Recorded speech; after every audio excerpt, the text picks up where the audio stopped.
Assalamualaikum. Sahabat Arojak Channel. Kita mencari nafkah dan rezeki, urusan ibadah, urusan sosial, kesehatan, semua sudah diatur dan disusun oleh agama kita Islam. Yang perlu kita perhatikan adalah Al-Quran. Man arada ad-dunya fa'alayhi bil-Quran, wa man arada al-akhirah fa'alayhi bil-Quran, wa man arada ad-dunya wal-akhirah fa'alayhi bil-Quran. Barang siapa yang ingin dunia, jagalah Al-Quran. Barang siapa yang ingin akhirat, jagalah Al-Quran. Barang siapa yang ingin dua-duanya, dunia dan akhirat, jagalah Al-Quran. Cukup kemuliaan Al-Quran itu merupakan keberkahan bagi kita, bahkan kita termasuk orang yang mulia di sisi Allah Subhanahu wa taala. Sebagaimana bersabda Rasulullah sallallahu alaihi wasallam, khairukum man ta'allama al-Qur'ana wa 'allama. Sebaik-baik antara kamu yang mempelajari Al-Quran dan mengajarnya.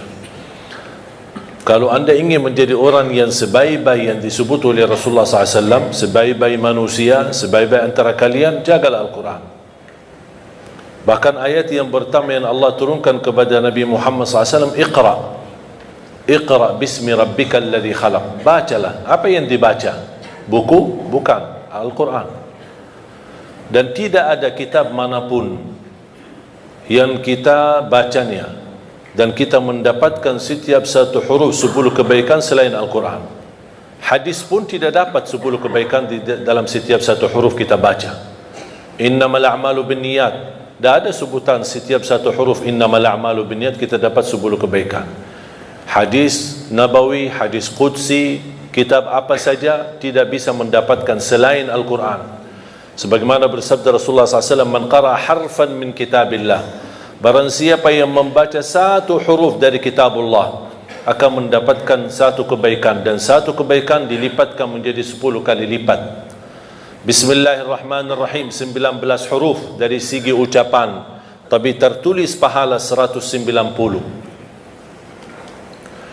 Salah satu yang menjaminkan keberkahan rutin membaca suratul Baqarah, dan ini menurut saya termasuk salah satu sunnah yang cukup kehilangan di tengah umat. Jarang sekali ada orang yang bisa istiqamah membaca suratul Baqarah.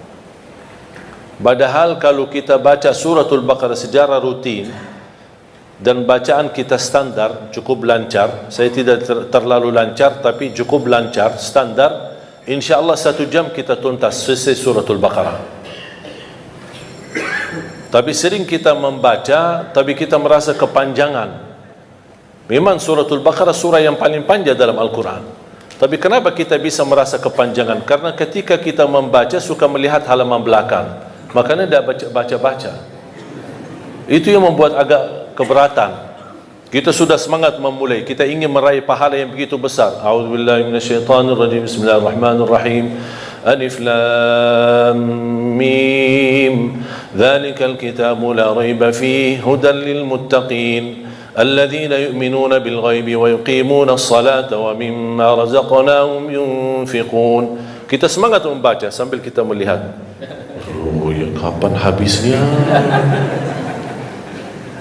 Makanya itu yang membuat kita banyak malas membaca Al-Quran, karena kita ingin mengejar habisnya. Seharusnya jangan difikirkan kapan habisnya, tapi kapan mulainya.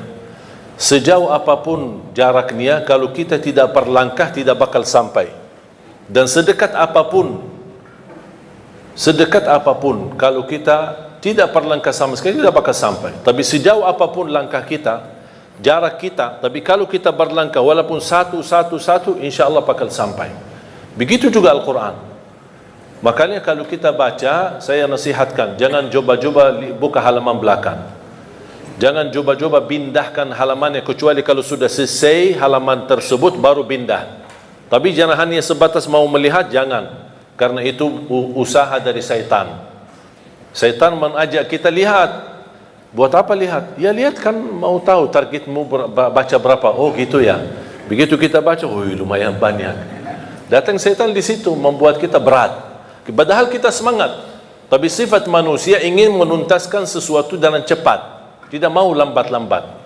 Apalagi kita orang Indonesia. Paling suka mudah, enak, mudah diamalkan, mudah dihafal, dan cepat diamalkan, dan insya Allah masuk surga. Itu prinsip orang Indonesia.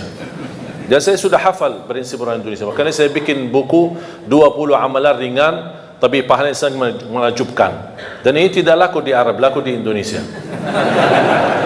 Karena sudah tahu karakter orang Indonesia. Orang Indonesia tidak suka yang ribet, tidak suka yang susah. Mau yang mudah diingat, mudah dihafal, mudah diamalkan, dan masuk surga. Itu kita. Makanya saya selalu mengambil cara-cara yang mudah untuk bisa kita amalkan. Di antaranya rutin kita membaca suratul Baqarah. Kalau tidak bisa diselesaikan dalam satu hari, tidak apa-apa, boleh diteruskan berkelanjutan. Satu hari ini berapa kita mampu, nanti besok kita lanjutkan, besok kita lanjutkan sampai selesai habis suratul Baqarah. Begitu habis, ulang lagi. Kenapa?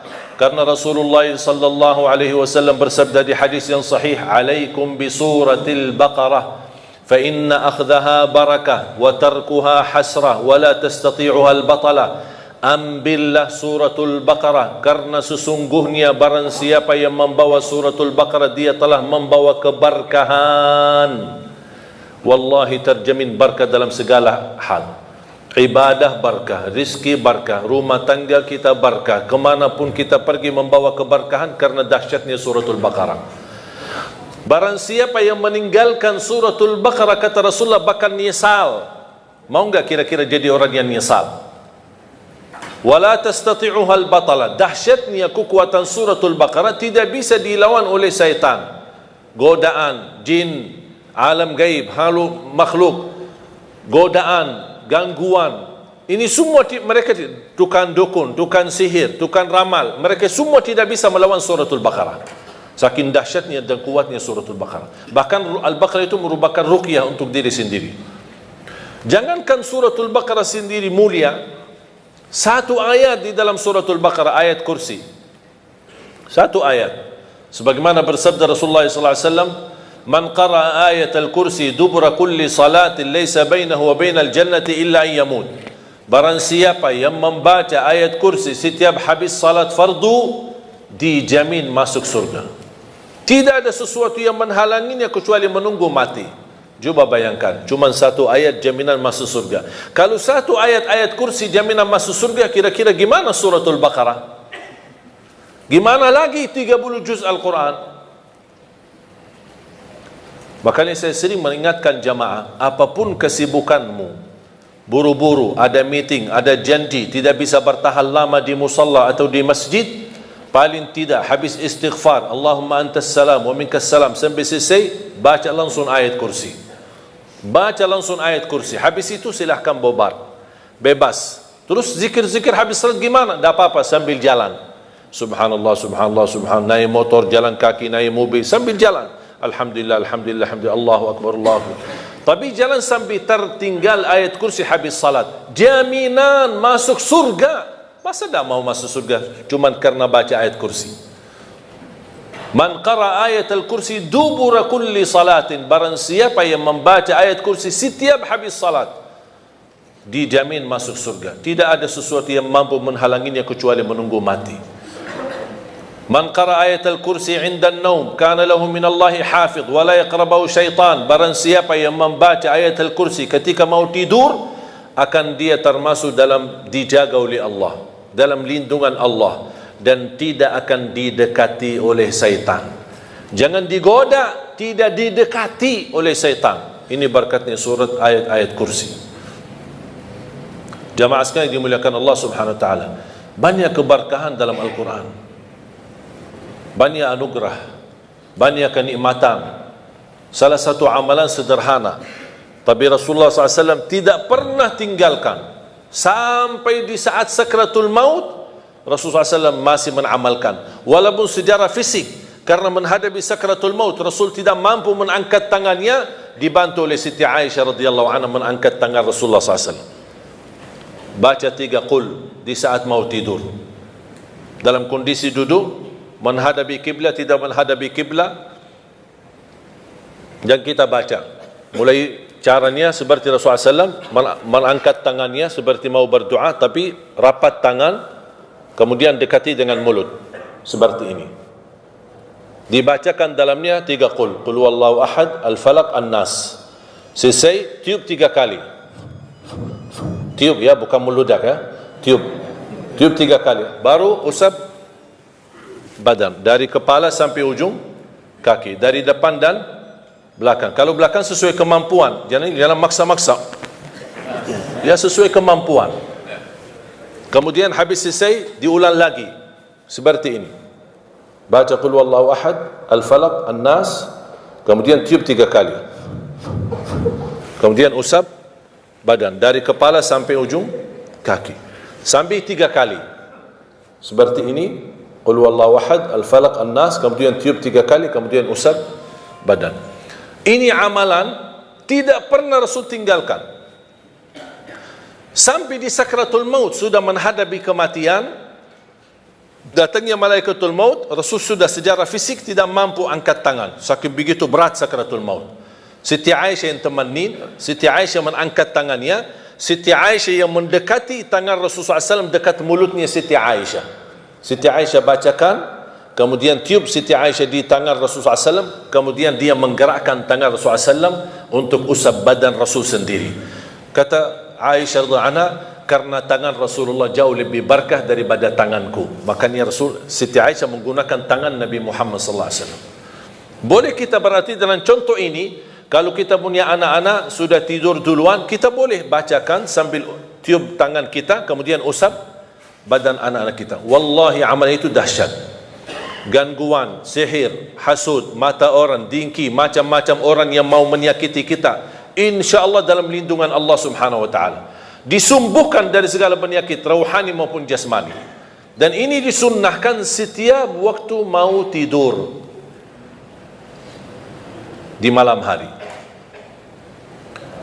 Berarti subhanallah, setiap kita ada ikatan sama Al-Quran, selalu kita akan dijaga oleh Allah Subhanahu wa taala. Bapak Ibu jamaah sekalian, tugas kita cuma satu, berkenan temani Al-Quran di dunia.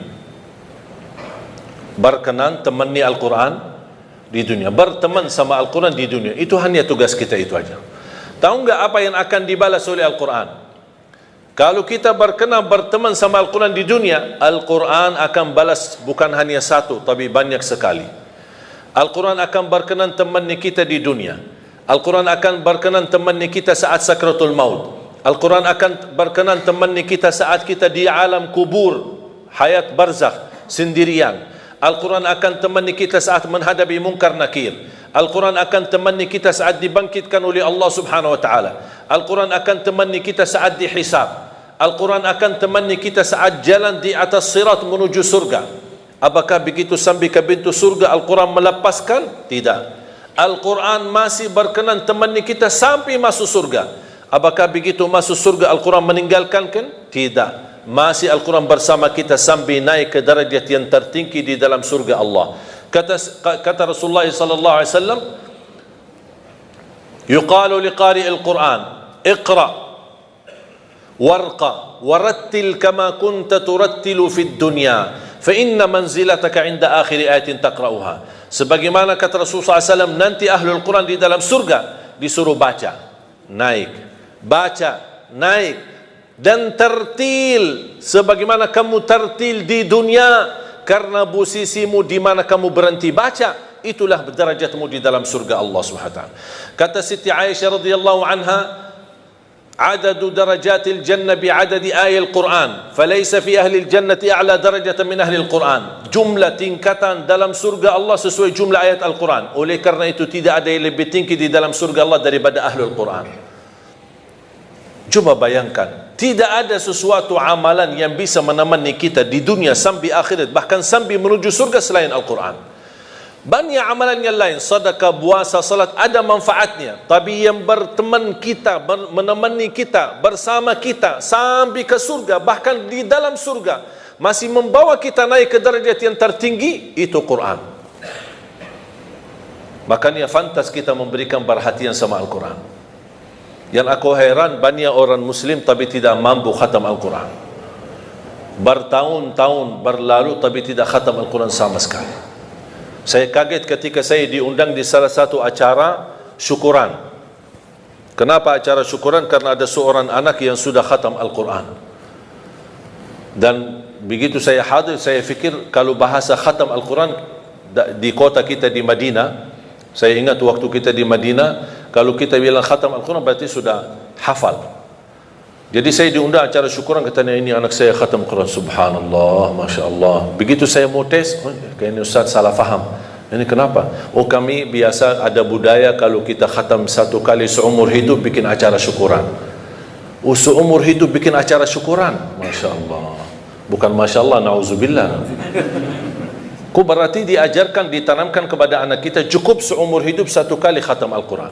Padahal Rasulullah SAW mengajarkan kita minimal setiap bulan satu kali. Kalau Rasulullah SAW punya kebiasaan setiap minggu satu kali. Ada sebagian sahabat 3 malam satu kali. Uthman bin Affan setiap malam satu kali. Saya punya guru pagi hari 10 juz sampai siang hari baca. 10 juz yang sudah dibaca di pagi hari dia dipakai di dalam salat tahajudnya malam hari. Besoknya 10 juz yang kedua dibaca di pagi dan siang hari. Malamnya dipakai untuk salat tahajudnya. Hari ketiganya 10 juz yang terakhir juga di malam hari digunakan untuk salat tahajudnya. Berarti dia dalam 3 hari khatam 2 kali. Dalam baca siang hari dan juga salat tahajud malam hari. Pertanyaan saya, Bapak Ibu sudah berapa kali khatam Quran? Ada seorang ulama ketika menghadapi sakratul maut, istrinya menangis. Kata suaminya, jangan sedih, aku sudah berhasil mengkhatam Al-Quran di rumahku sendiri 5.000 kali. Imam Syafi'i setiap Ramadan khatam 2 kali dalam setiap hari, 60 kali dalam satu Ramadan.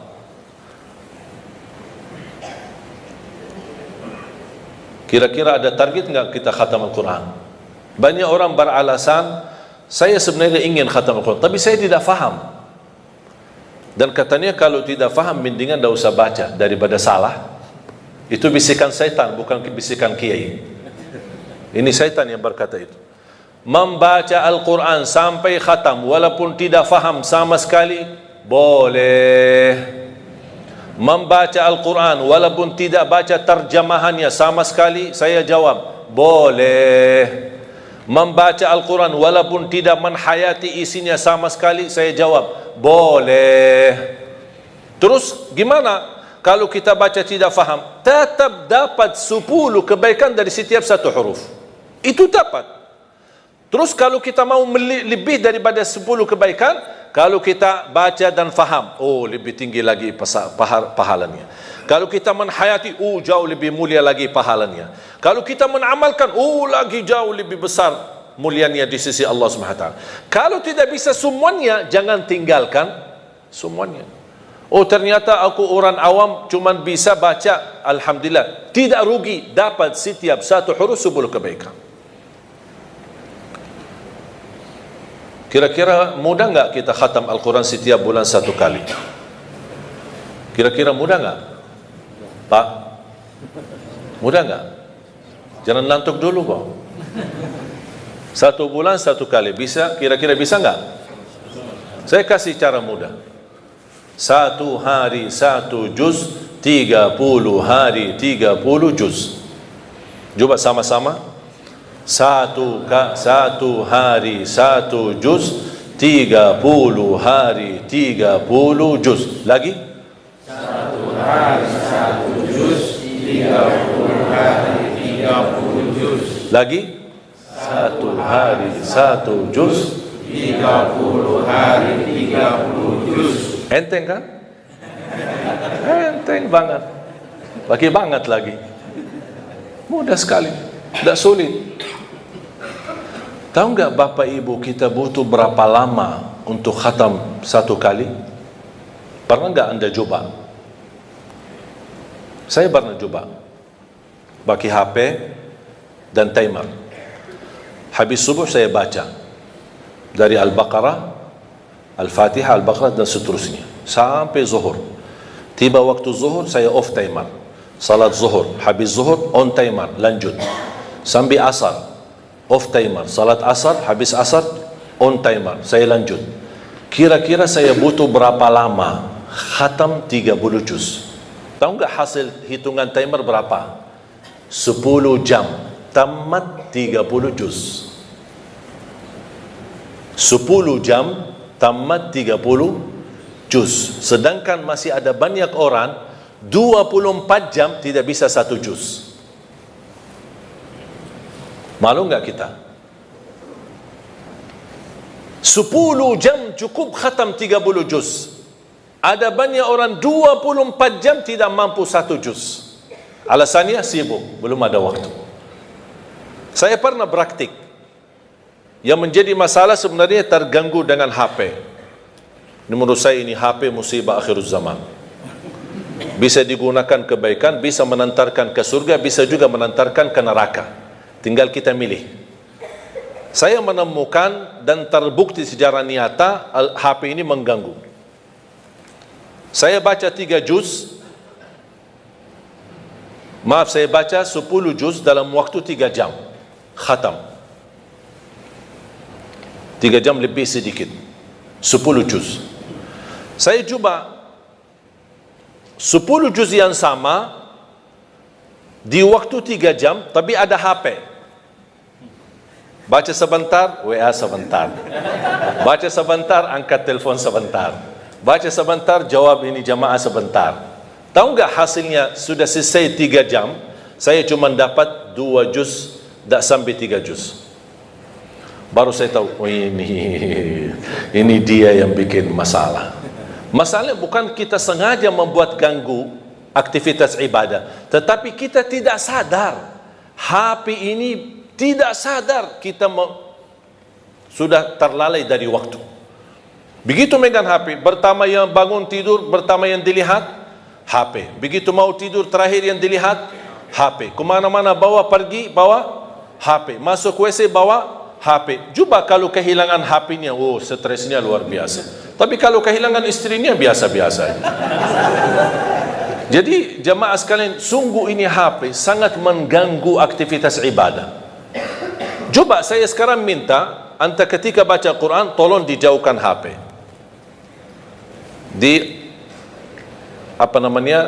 Off atau di silent, atau bisa di off-kan atau dimatikan. Kalau bisa dikuburkan sekalian. Ya, biar ada. Coba antum coba sendiri. Wallahi bakal berhasil khatam Al-Quran dengan mudah. Jangan ada gangguan. Coba lihat.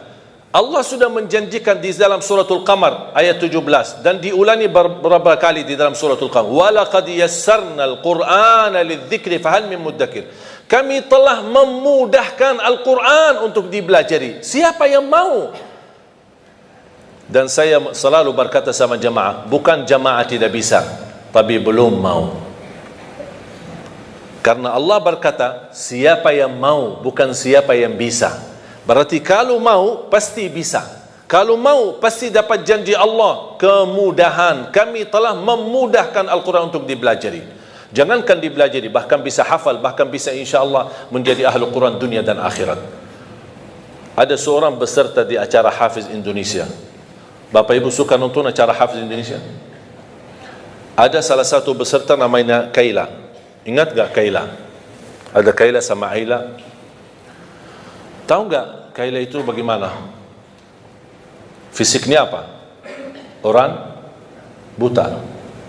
Saya pernah tanya sama dia, Kaila setiap hari berapa juz baca?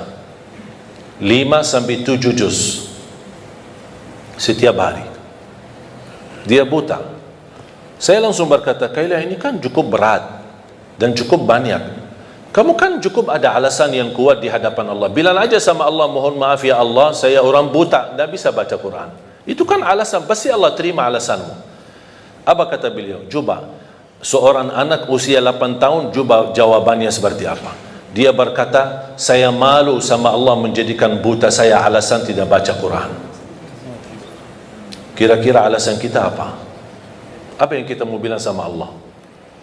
Wallahi jamaah sekalian, kalau anda ingin kekayaan, kenikmatan, kebahagiaan, kelancaran, kemudahan, makmurnya rumah tangga, anak salih salihah, dan keberkahannya luar, wallahi Al-Quran. Kuncinya Al-Quran. Jagalah Al-Quran, perhatikan Al-Quran, segala aktivitas Al-Quran. Sedekahnya pun untuk program Al-Quran. Di mana ada program, misal di PT ini, di Indosat ini ada program Al-Quran, ayo dukun program Al-Quran, dukun program tahfiznya. Kenapa? Wallahi berkahnya luar biasa. Dan segala aktivitas program Al-Quran di sini atau dimanapun yang anda dukun, yang anda sedekahin, yang anda nafkahin, yang anda bina dan pimpin, insyaAllah keberkahannya menalir sampai hari kiamat. Walaupun kita meninggal dunia, selama program ini masih jalan, anak-anak masih ngaji, Allah berikan pahalanya sampai hari kiamat. Coba bayangkan karunia Allah Subhanahu wa ta'ala. Makanya saya selalu berkata, kalau anda tidak berhasil menjadi penghafal Al-Quran, jangan gagalkan anakmu. Kalau itu pun tidak berhasil, jangan gagalkan hartamu membina program Al-Quran. Supaya apa? Supaya hari kiamat kita datang, dari segi harta kita berkata, ya Allah, mohon maaf saya tidak bisa menjadi penghafal Al-Quran, saya tidak bisa jadikan anakku penghafal Al-Quran, tapi hartaku jadi saksi baik untuk Al-Quran. Mudah-mudahan kita bergabung bersama Ahlul Quran di akhirat.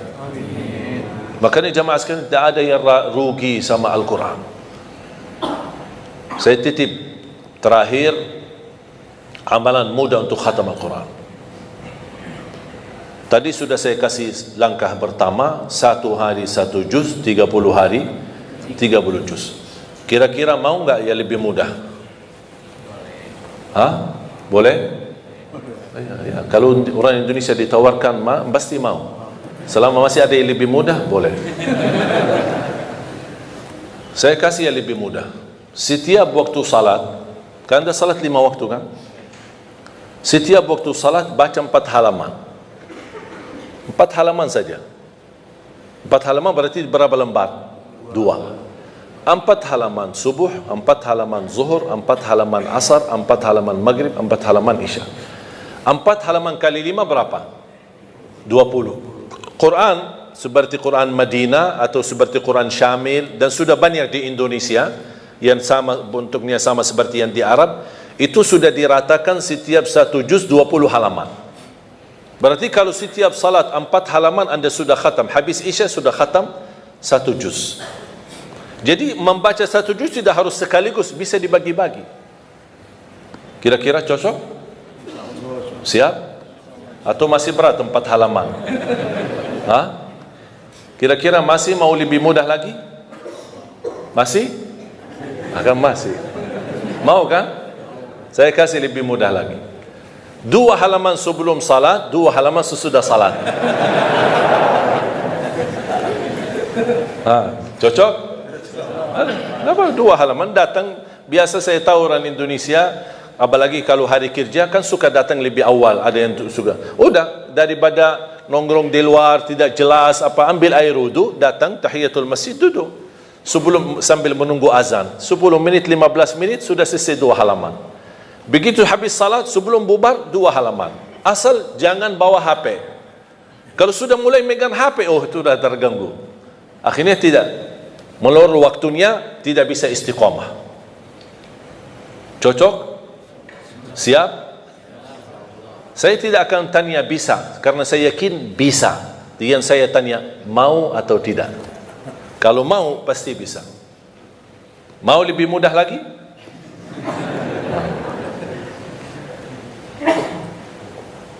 Cara yang terakhir saya kasih, 2 halaman sebelum salat, 2 halaman sesudah salat. Itu termasuk cara yang termudah bagi orang yang paling malas. Kalau itu sudah tidak bisa, saya angkat tangan. Inna lillahi wa inna ilaihi raji'un. Udah, itu disalatin aja. Kalau seperti ini disalatin, udah habis. Jamaah sekalian yang dimuliakan Allah Subhanahu wa ta'ala, saya harap paling tidak mulai harimu baca Quran, tutupi harimu baca Quran. Paling tidak. Wallahi di antaranya antum lihat keberkahannya luar biasa. Sebelum beraktivitas, begitu bangun pagi hari, sebelum pergi ke kerja baca. Saya diajarkan sama guru saya, setiap masuk masjid atau musalla, dimanapun, dalam perjalanan, musafir, dimanapun saya berada, lihat di mana ada Quran, saya ambil Quran, saya baca walaupun satu ayat. Saya tanya, kenapa wahai guru? Kata beliau, supaya berbanyak saksi di bumi. Berbanyak saksi di bumi. Semua Quran yang ada dimanapun, di masjid, di musalla, saya lagi dalam perjalanan, apalagi kemarin musafir, perjalanan safari dakwah, setiap mampir ke musalla masjid, ambil berapa Quran, depan, belakang, terus masjid lain, musalla yang lain. Kenapa? Untuk berbanyak saksi, walaupun satu ayat. Dan lihat bagaimana semakin baik hubungan kita sama Al-Quran, semakin banyak kemudahan yang Allah berikan, terutama suratul Baqarah. Bahkan kalau bisa, rutinkan bacaan suratul Baqarah dalam rumahmu, karena Rasulullah SAW menjaminkan rumah yang dibacakan dalamnya suratul Baqarah tidak akan didekati oleh syaitan. Bahkan syaitan bakal kabur, lari dari rumah yang ada, yang dibacakan suratul Baqarah. Al-baitul ladzi tuqra'u fihi suratul Baqarah yafirru syaitanu minh, atau yanfiru syaitanu minh. Rumah yang di dalamnya dibacakan suratul Baqarah, syaitan bakal kabur. Apapun masalah dalam rumah tangga, yakini karena banyak syaitan. Bagaimana bisa mengganti syaitan dihadiri oleh malaikat, syaitan diusir dan malaikat yang hadir? Baca suratul Baqarah dalam rumah kita. Itu dirutinkan. Dan suratul Baqarah sendiri akan menjadi naungan nanti di hari kiamat. Suratul Baqarah menjadi naungan. Allah jadikan awan di hari kiamat untuk melindungi semua orang-orang yang mencintai suratul Baqarah di dunia. Sungguh Al-Baqarah luar biasa. Mudah-mudahan Al-Baqarah ini dan suratul Quran, ayat Al-Kursi dan surah-surah Al-Quran membawa keberkahan bagi kita semua. Mudah-mudahan saya doakan semoga jemaah semua yang hadir menjadi ahlul Quran, penhafal Al-Quran, berakhlak-akhlakul Quran, para pencinta Al-Quran, dan bersama keluarga menjadi keluarga dan keturunan penhafal Al-Quran. Yang besok anak-anak kita yang menghadiahkan mahkota untuk orang tuanya, yang bisa mengangkat dan membawa syafaat untuk kita semua Al-Quran. Amin ya Rabbal Alamin. Semoga bisa berikan bermanfaat. Semoga semua yang hadir bisa semangat istiqamah membaca Al-Quran, dirutinkan walaupun sedikit demi sedikit, tetapi istiqamah jauh lebih banyak daripada terputus. Mudah-mudahan kita mampu istiqamah walaupun minimal. Mulai harimu baca Quran, tutupi harimu dengan membaca Al-Quran. Barang siapa yang ingin bicara sama Allah, jagalah salat. Barang siapa yang ingin mendengar Allah berbicara, jagalah Al-Quran. Semoga bermanfaat. Kurang lebihnya mohon maaf. Wabillahi taufiq wal hidayah. Wassallallahu alaihi